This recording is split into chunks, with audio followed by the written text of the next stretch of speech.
because of the African American students here in the university ensemble and things, that there were some really positive things happening that President Martin probably said in his mind, yes, we need to continue along this path with, good relations.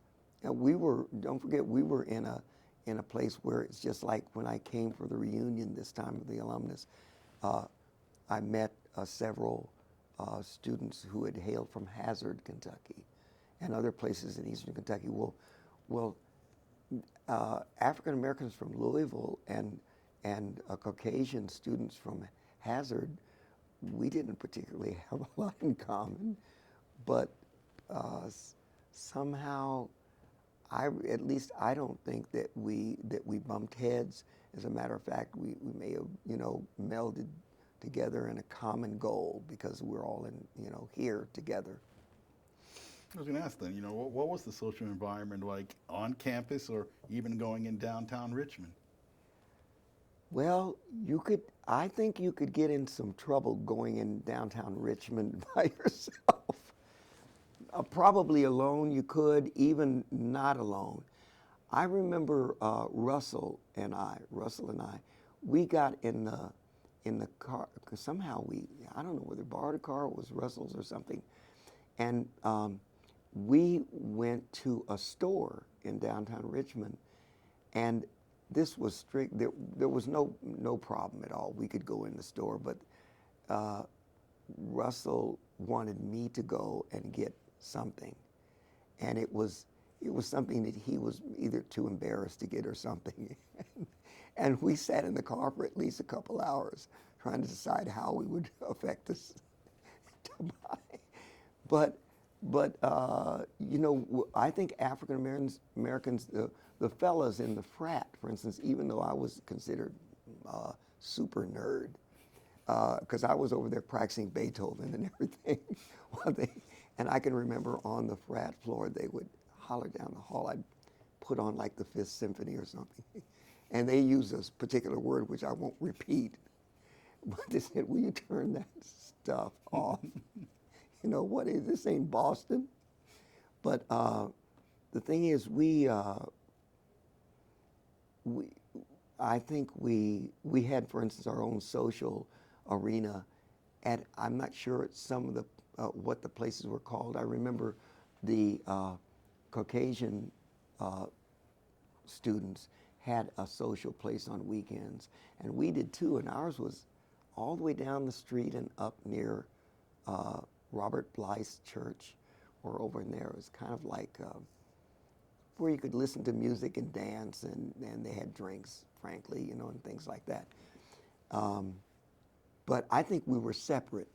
I think we were still separate then. I don't remember, maybe a couple of us would go to socialize at places with the white students, but I think we were separate. But on campus, we would be together in terms of going to class together, being in classes together, maybe asking each other's things about our major. But I don't think it went past that into a deeper level. What was it, when you think back about it, what was it about your experience at Eastern that got you prepared for life after college? Wow. In some ways, Michael, I was still not prepared after I graduated to face the world, because I was just too naive. But and I guess what, in terms of the musical part of it, since I was a music major, tremendous preparation under the people I had to do what my parents asked and prepare for something that would help me sustain myself. So I had education classes. They were tremendous, and the Dr. Meyer and his assistant and other people. And in terms of music, Dr. Hensel and Dee Piazza and David Baker and Edward Zolas, who was here, a Juilliard pianist that came in.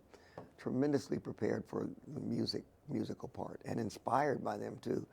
But in terms of just the practical every day, now how do you look for a job, and now what do I do? And now that I'm here and I've got this problem, and this supervisor, it doesn't, we don't get along very well and things. No, I struggled for at least 5 or 10 years trying to settle myself down. Don't worry, I don't think that's ever changed. Yeah. You sound like you had some very strong and inspiring and in some sense mentoring faculty members to make sure you succeeded. Oh, absolutely. There were, there were some people that believed I could do things that I didn't believe I could do, especially in the area of my major instrument in piano. And I do remember, as I mentioned, that David Baker and Mr. Di Piazza, the Italian pianist, and especially Edward Zolas were they pushed for me to play concerti, which I did with the University Symphony, and to be a recitalist, and to study, very major league things in piano, classically trained with Chopin and all of the genres all the way up through contemporary and things, and Prokofiev and all like that. But there's a lot more to being a college graduate and going out and settling than being able to execute your craft. The main thing that I think that Eastern was good at, and I know I did get this, and that is the ability to interface with people, with all kinds of people. That took place over a period of almost 5 years. As I said, I was a perpetual student, and it was tremendous experience. You said you were part of the university orchestra or concert, or just as a soloist. Mm-hmm. For instance, and were there a lot of other black soloists? No, no. I remember. You know what? I never thought about it that way for some reason, but I really believe that maybe 3 or 4, and I can't remember who they were, because the university ensemble, the African American students that came together and finally became around 80 in number, they were all non-music majors, every single one of them, to the point that even when we did our albums, I don't know how in the world we financed those, but somehow Abercrombie again figured out a way that we could record. But we were teaching things by rote. If there was a spiritual, African American spiritual, they're difficult to sing and do well, we were taking the tenors in, and instead of them reading the score, we were teaching every single one by rote. And just somehow all of that came together, and really people still say that the ensemble, on the albums sound good. We did a good job. Is there anything you want to add that I didn't ask that you think,